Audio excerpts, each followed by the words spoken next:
তুমি আমাদের এই 2 নম্বরই থেকে তুমি আমাদের বাঁচার তৌফিক দান করো, আমিন আমিন। এবার আপনাদেরকে একটা কথা বলি, মুহাম্মদ সাল্লাল্লাহু আলাইহি ওয়াসাল্লাম সম্পর্কে আল্লাহ সুবহানাহু ওয়া তাআলা পবিত্র আল কোরআনের ভিতরে একটা কথা বলছেন। কি কথা বলছেন? এইদিকে বেরো, তুমি কেন বারবার ওদিকে ফিরছো? কি আছে তোমার ওদিকে? কেউ নেই তো? আমার দিকে ফিরো। আল্লাহ রাসূলের হাদিস এটা, ভালো করে মাথায় রাখো। আল্লাহ রাসূলের একটা হাদিস, যখন কোন ব্যক্তি তোমার সঙ্গে কথা বলে, আল্লাহ রাসূলের হাদিস, তুমি তার মুখের দিকে তাকিয়ে থাকো। কারণ তুমি যদি তার মুখের দিকে না তাকিয়ে থাকো, তাহলে যে বললেওয়ালা বলছে সে ভাববে যে আমার কথাটাকে অবজ্ঞা করছে। এটা একটা হাদিসের সুন্নতি নিয়ম। আপনারা আমার দিকে তাকিয়ে থাকুন, আপনি ভালো না লাগলেও শুনুন, নেকি পাবেন, আর ভালো লাগলে আলহামদুলিল্লাহ মিলে চলার চেষ্টা করুন। আপনি আমার দিকে তাকান, কোনো দিকে তাকানোর দরকার নেই, কোনো দিকে তাকানোর দরকার নেই। আমি কাউকে ভয় করে কথা বলছি না, আমার সঙ্গে আল্লাহ রয়েছেন, এটা আমি বিশ্বাস করি, এটা আমি বিশ্বাস করি, আমার সঙ্গে আল্লাহ আছে, এটাই বিশ্বাস করি।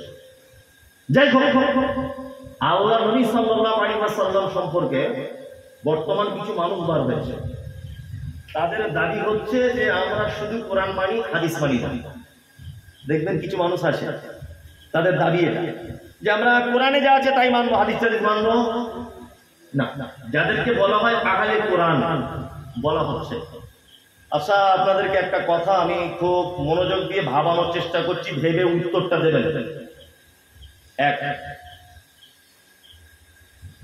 আমি একজন স্কুল মাস্টার, ধরে নেন ওই ছেলেটা যে বসে আছে আমার ছাত্র, আর এই ডান দিকে যে লোকটা বসে আছে উনি এই এলাকার সব থেকে সম্ভ্রান্ত জ্ঞানীর শিক্ষিত ধনী মানুষ, এলাকার সব থেকে নামী মানুষ। তা উনি আমাকে বলছেন যে মমতাজুল সাহেব, আপনি তো হেডমাস্টার মশাই, আমার বাড়ির একটা কাজের লোক দরকার, ভালো করে বুঝবেন। এই কাজের লোকটা আমাকে দেবেন, সে যেন আমার কথা মতো কাজ টাজগুলো সব করে। তা আমি বললাম যে আমার একটা ছাত্র আছে, আমার একটা ছাত্র, ওকে আপনি নিতে পারেন। তা ও কাজ করতে গেছে এই লোকের বাড়ি, এই লোক এখন ওকে বলছে আমার গাড়িটা একটু মুছে দাও, এই লোক বলছে। তখন ও বলছে এটা তো আমার বলা ছিল না, ভালো করে বুঝবেন। উনি যখন বলছেন আমার বাজারটা করে এনে দাও, ও বলছে এটা তোমার বলা ছিল না। এক কথায় উনি যা কিছু বলছেন ও কথার অবাধ্য হচ্ছে, অমান্য করছে। আচ্ছা বলুন, ওনার কথার অবাধ্য যদি ওই লোকটা, ওই ছেলেটা যদি হয়, তাহলে অপমান ও হলো না অপমান বেশি আমি হলাম? কোনটা? কে অপমান বেশি? ইয়েস, আমি বিশ্বাস করে ওকে দিয়েছি এর বাড়িতে, তাহলে অপমান আমি বেশি হব। ও যদি এর কথা না শোনে তাহলে অপমান আমি নিজে বেশি হব। এবার আল্লাহ কোরআন মাজিদে কি বলছেন? যারা বলছে শুধু কোরআন মেনে চলি, হাদিস মানি না, তারা ভালো করে কানের খোল বার করে শুনে রেখে দেন। আল্লাহ কোরআন মাজিদে বলছেন কুল ইন কুনতুম তুহিব্বুনাল্লাহ ফাত্তাবিউনি। আল্লাহ বলছে তোমরা যদি আমার ভালোবাসা যদি পেতে চাও, ফাত্তাবিউনি, তোমরা আমার নবীর আনুগত্য করে চলো। তাহলে আল্লাহ বলছে আমার ভালোবাসা পেতে গেলে আনুগত্য করতে হবে কার? নবীর। তাহলে নবীর আনুগত্য কেউ যদি না করে তাহলে সে আল্লাহর কাছে ভালো না খারাপ? খারাপ। এইবার আল্লাহ কোরআন মাজিদে কি বলছেন? ওমা আতাকুমুর রাসূল ফাখুযুহু ওমা নাহাকুম আনহু ফান্তাহু। আমার নবী যেটা দেয় ওটা গ্রহণ করো, আমার নবী যেটা নিষেধ করে তোমরা তার থেকে। পরিষ্কার কথা। আমার নবী যেটা দেয় সেটা গ্রহণ করো, নবী যেটা নিষেধ করে সেটা তার থেকে দূরে থাকো, তাই না? আচ্ছা, এইবার আপনাদেরকে একটা কথা বলি। আল্লাহ নবীর পক্ষ থেকে কিছু জিনিস যদি আপনাদেরকে বলি, আনুগত্য করার কথা। আনুগত্য মানে কি? অনুসরণ করা, কথা মতো চলা, তাই না? ভালোবাসা আর আনুগত্য দুটো জিনিস এক না আলাদা? আলাদা। আচ্ছা, একটা জিনিস আপনাকে বোঝাই। আমি যদি এখন আল্লাহ নবীর বিরুদ্ধে কোনো কথা বলি, আমি গাড়ি নিয়ে বাড়ি যেতে পারবো বলে মনে হয়? আমার হাড় করগুলো একটা একটা করে কাল সকালে গোশের দোকানে বিক্রি করে দেবে কেটে, তাই না? নবীর বিরুদ্ধে কথা বললে এই অবস্থা আমার হবে, তাই না? হ্যাঁ। আমি নবীর বিরুদ্ধে কথা বললে আপনি আমাকে গাল দেবেন, মারতে আসবেন, এটা নবীর প্রতি আপনার ভালোবাসা। কি বলে বুঝলেন? তা নবী সাল্লাল্লাহু আলাইহি ওয়াসাল্লাম গুণের জমি ফাঁকি দিতে বলেছেন না গুণের জমিটা বুঝে দিতে বলেছেন? কোনটা? বুঝে দিতে বলেছেন। এটা আমরা কেউ মানি না। আচ্ছা, নবী নামাজ পড়তে মানা করেছেন না নামাজ পড়তে বলেছেন? বলেছেন। ওটা আমরা কেউ মানি না, তাই তো? হ্যাঁ, ওটা আমরা কেউ মানি না। আল্লাহ। একটা লোক সকালবেলা মধু খায় প্রতিদিন, মধু। বলছি চাচা কি যখন প্রতিদিন মধু খাও? বলছে আল্লাহ নবী দুটো জিনিস খেতে পছন্দ করতো, লাউয়ের তরকারি আর মধু। ভালো করে বুঝবো, ওই জন্য প্রতিদিন খাই।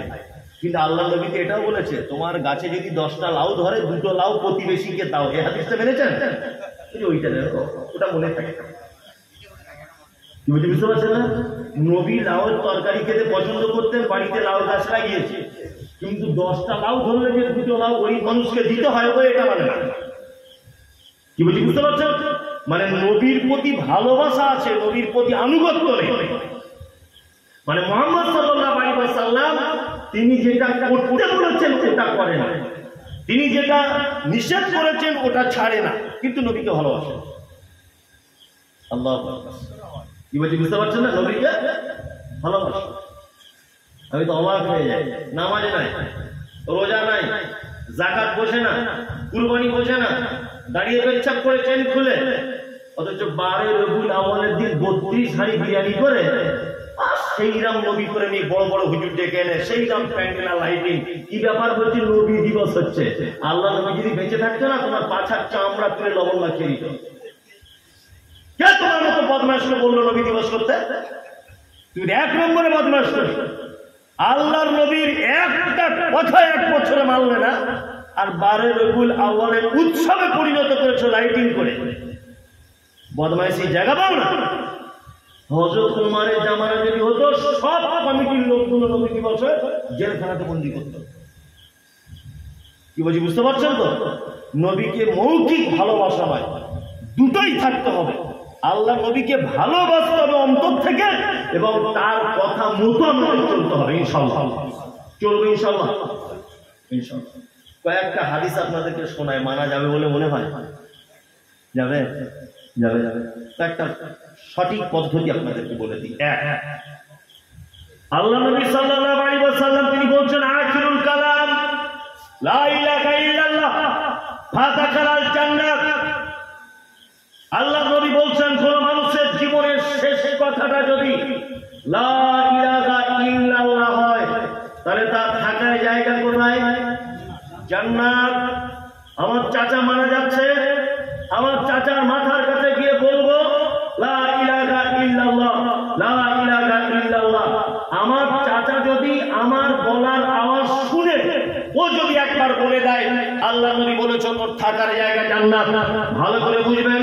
তবে আমার চাচা মারা যাচ্ছে, আমার চাচার জীবন ভার হয়ে যাচ্ছে, আমার চাচা 5 মিনিটের ভিতরে পৃথিবী ছেড়ে চলে যাবে। এই সময় আমার চাচাকে আমি বলতে পারবো না যে চাচা তুমি একবার বলো লা ইলাহা